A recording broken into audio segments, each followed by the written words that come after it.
Yo, konnichiwa. Di video kali ini Mimin mau ngelanjutin manhwa yang berjudul Turunnya Dewa Kaisar. Bagi yang baru mampir, jangan lupa klik tombol subscribe, like, dan loncengnya agar channel ini semakin membaik lagi. Mohon maaf jika ada kesalahan penyampaian di video kali ini ataupun sebelumnya. Tanpa basa-basi lagi, langsung simak saja videonya. Sin pun kemudian berpindah menampilkan ruangan Zhang Daoling, yang mana terlihatlah Zhang Daoling yang saat itu sedang memperkuat hati daunya dalam kultivasi. Namun di sekitar Zhang Daoling terlihatlah banyak wanita cantik yang saat itu sedang menggoda dirinya. Namun gak lama setelah itu, Zhang Daoling tiba-tiba mendengar sebuah suara yang berkata, "Zhang Daoling, kau harus bertahan. Hati daumu saat ini mulai goyah." Dan terlihatlah Zhang Daoling yang saat itu sepertinya mulai agak aneh. Dan suara itu pun terus memenuhi pikiran Zhang Daoling sampai membuat dirinya itu pun bertanya-tanya suara apa itu. Dan terlihatlah sebuah ruang yang sangat gelap, di mana terdengarlah suara orang minta tolong. "Tolonglah aku, Ling, ibumu mati dengan sangat mengenaskan. Kau harus membalas dendamu." Zhang Daoling yang melihat semua ingatan itu pun tiba-tiba berteriak dan tanpa sadar memanggil nama ayah dan ibunya. Lalu di sisi lain, terlihatlah seseorang yang saat itu sedang memegang suling sambil berkata, "Hati iblis telah berhasil ditanam, jadi dia bisa kembali dan berurusan dengan Zhao Tianxi." Sepertinya orang itu melakukan sesuatu pada hati Dao dari Zhang Daoling. Sin pun kemudian berpindah ke keesokan harinya. Terlihatlah King Tian yang saat itu sedang bersama dengan Yao Yao. King Tian pun di sini berkata kepada Yao Yao, "Yao Yao, kau santai saja. Kalau kau melakukan seperti yang aku katakan, kau pasti tidak akan kesulitan memenangkan kompetisi ini." Yao Yao yang mendengar perkataan King Tian itu pun langsung berkata bahwa dirinya sangat mempercayai perkataan tuan muda. Dan setelah itu, King Tian pun meminta para bawahannya itu untuk membawa gerbong di mana Yao Yao berada. Namun di sini terlihatlah seseorang yang saat itu berkata karena dirinya baru melihat King Tian dari kejauhan, "Hei, apakah kalian pernah mendengar nama Yi King Tian?" Mendengar itu, seorang wanita yang bernama Qin Yingying pun berkata, "Dia adalah sampah nomor 1 di dunia yang berasal dari keluarga Yi di wilayah selatan." Yu King pun kemudian juga berkata, "Apa itu dia? Pantas saja aku merasa nama ini cukup familiar. Ternyata itu adalah sampah." Dan orang yang menanyakan itu pada mereka sebelumnya bernama Wang. Wang merupakan pemilik dari Chun Feng Lou. Wang pun kemudian kembali berkata, "Aku nggak menyangka dia akan terekspos segera setelah dia datang. Dan bisnis yang dikembangkan oleh keluarga Yi selama bertahun-tahun akan sia-sia. Kudengar Bai Hualo itu dimiliki oleh keluarga Yi." Mendengar itu, Yu King pun tersenyum sambil berkata, "Biarkan tandu dari mansion Qianhua naik untuk melihat apa yang bisa dilakukan oleh sampah itu." Dan mereka pun saat itu terus meremehkan King Tian. Sin pun kemudian berpindah menampilkan King Tian kembali. Terlihatlah tandu lain yang saat itu sedang menghalangi tandu milik King Tian. Ternyata itu berasal dari mansion Qianhua. Melihat itu, Xiao Gui pun langsung berkata kepada King Tian, "Master, di depan adalah tandu dari mansion Qianhua. Orang yang memimpin tandu itu adalah Lin Bai, murid kelas 1 dari Akademi Changlan, penulis puisi terbaik tahun lalu." Xiao Gui pun kemudian menjelaskan kepada King Tian bahwa pria itu punya lidah yang sangat tajam. Di sini, Lin Bai pun mulai mendekat ke arah King Tian sambil berkata, "Apa semua orang di Bai Hualo telah mati? Mereka sampai mengundang sampah nomor 1 di dunia untuk menuntun tandu." Mendengar itu, Xiao Gui pun jadi kesal dan berkata, "Jaga mulutmu dasar sampah." Namun mendengar itu Lin pun malah berkata, "Apa yang kau katakan? Apakah kau mau ngajak gelut? Ayo maju sini biar ku binasakan kau." Mendengar itu, King Tian pun langsung memasang wajah seramnya sambil berkata, "Dasar orang bodoh yang tidak bisa mengukur tingginya langit. Kalau aku sampah, terus kau itu apa? Harga diri murid kelas 1 Akademi Changlan. Bukannya belajar dengan keras malah datang untuk menuntun tandu demi seorang wanita. Apakah kau pernah belajar hal itu dari orang tuamu?" Lin yang mendengar itu pun jadi kesel banget sama perkataan dari King Tian. Dia pun langsung menunjuk ke arah King Tian sambil berkata, "Hei sialan, jangan terlalu cepat bicara. Menurut aturan, aku bisa membiarkan tandumu lewat jika kau bisa mengalahkanku dalam pertandingan. Apakah kau seekor kura-kura yang bisa menulis puisi?" Di sini, Lin juga berkata di dalam hati, "Aku nggak mungkin percaya kalau sampah nomor 1 di dunia juga bisa menulis puisi." Namun King Tian yang mendengar itu pun malah tertawa dan berkata, "Baiklah, aku setuju. Tunggu sebentar, puisi mana yang bagus untukmu?" Melihat King Tian yang saat itu menerima tantangannya, Lin pun jadi tertawa dan berkata, "Jangan bercanda, sampah sepertimu ingin menulis puisi. Ayo tunjukkan padaku." King Tian pun kemudian langsung membacakan puisi. Awan kecil memainkan trik, bintang terbang menyebarkan kebencian, dan pria berambut silver itu pun jatuh dalam kegelapan. Setelah angin emas dan embun giok bertemu, mereka akan menang, tapi mereka ada banyak di dunia ini. Mendengar puisi yang dibacakan oleh King Tian, orang-orang yang ada di tempat itu pun jadi kaget banget karena puisi dari King Tian itu terdengar sangat luar biasa. King Tian pun terus melanjutkan isi puisinya. Kelembutannya seperti air, waktu indah seperti mimpi. Dengan berani burung murai pun kembali.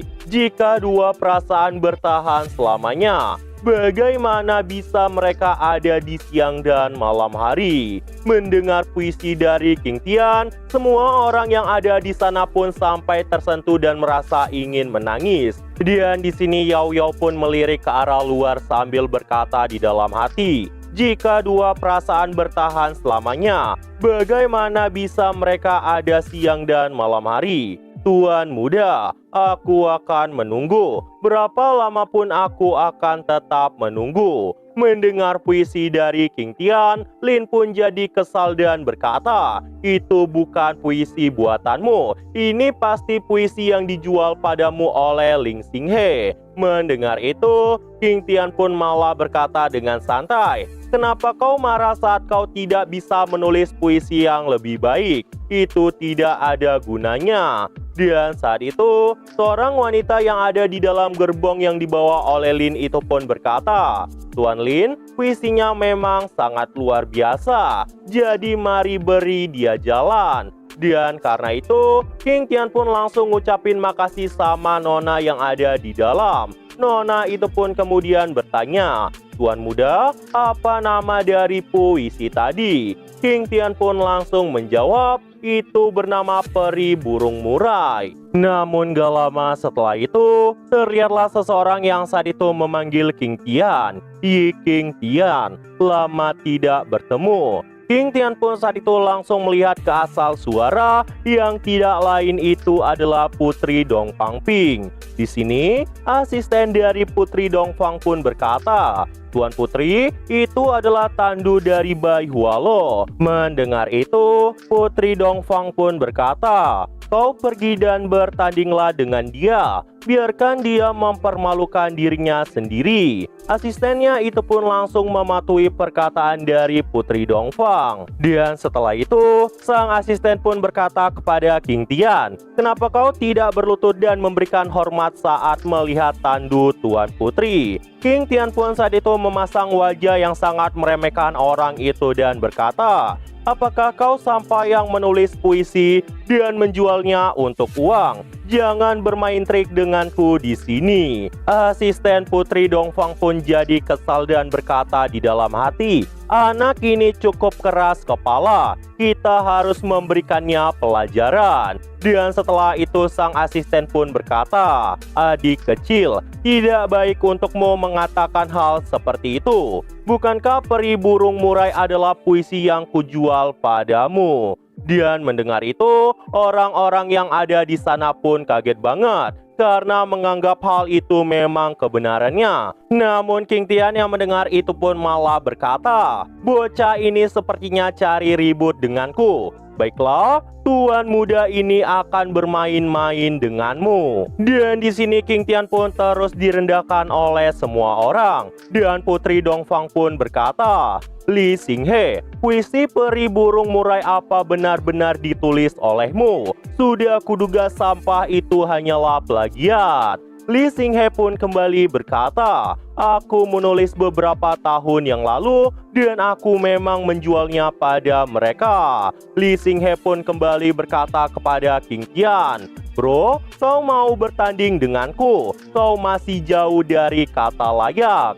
King Tian pun berkata, kau benar-benar pria yang tidak tahu malu, Li Xinghe. Aku tidak pernah melihat orang yang lebih tidak tahu malu dari dirimu. Mendengar itu, Li Xinghe pun kembali berkata, kau cuma membeli puisi itu, dan kau bilang aku tidak tahu malu. Di saat King Tian yang saat itu terus direndahkan oleh orang-orang, King Tian pun langsung tertawa di tengah kerumunan yang membuat semua orang pun saat itu kaget banget. King Tian pun kemudian berkata, namamu Li Xinghe sang ahli puisi kan?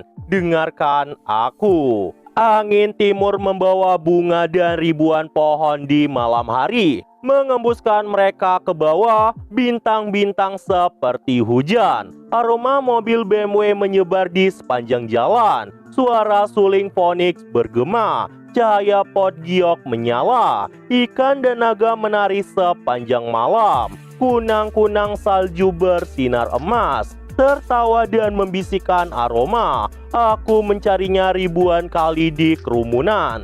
Tiba-tiba menoleh ke belakang dan pria itu ada di tempat yang remang-remang. Mendengar puisi yang dibacakan oleh King Tian, orang-orang yang ada di sana pun kaget banget karena mereka bisa melihat pemandangan yang sangat indah cuma dalam puisi itu. Dan puisi itu bahkan membuat semua orang sampai terlena. Melihat puisi yang dibacakan oleh King Tian, Li Xinghe pun mulai makin kebingungan dan kemudian berlutut di hadapan King Tian. King Tian pun kembali bertanya, hei Li Xinghe, apa itu juga puisimu? Dan orang-orang yang sebelumnya merendahkan King Tian pun jadi kagum banget sama King Tian karena King Tian bisa menulis sesuatu yang seindah itu. Dan tiba-tiba Li Xinghe pun mengeluarkan darah dari mulutnya. King Tian pun berkata, kau satu-satunya yang bisa menulis puisi. Apakah menurutmu begitu? Melihat King Tian yang saat itu berhasil menang dari Li Xinghe, orang-orang yang ada di sana pun makin kaget banget dan langsung memberikan jalan untuk King Tian. Semuanya pun hanya diam tidak mengatakan apapun. Dan di sini Putri Dongfang Ping pun kembali berkata, sampah, bahkan kau tidak bisa mengatasi Yi King Tian. Ayo jalan, aku tidak mau melihat Li Xinghe lagi. Sang pengawal pun saat itu langsung mematuhi perkataan dari Putri Dongfang. Di sisi lain, Yu King saat itu berkata, tidak masalah jika dia cuma menang dalam kompetisi puisi. Huang yang mendengar itu pun membenarkan hal itu karena pertunjukan sebenarnya adalah kontes kecantikan. Scene pun kembali berpindah ke alun-alun Tianluo. Terlihatlah orang-orang yang saat itu sedang berkumpul di sana sambil berkata, kompetisi Miss Tianluo akan segera dimulai dan aku tidak tahu siapa yang akan menang kali ini. Dan saat itu terlihatlah kartu andalan dari Feng Mingyuan yang merupakan Nona Cai Feng. Nona Cai Feng pun saat itu udah tiba di tempat itu.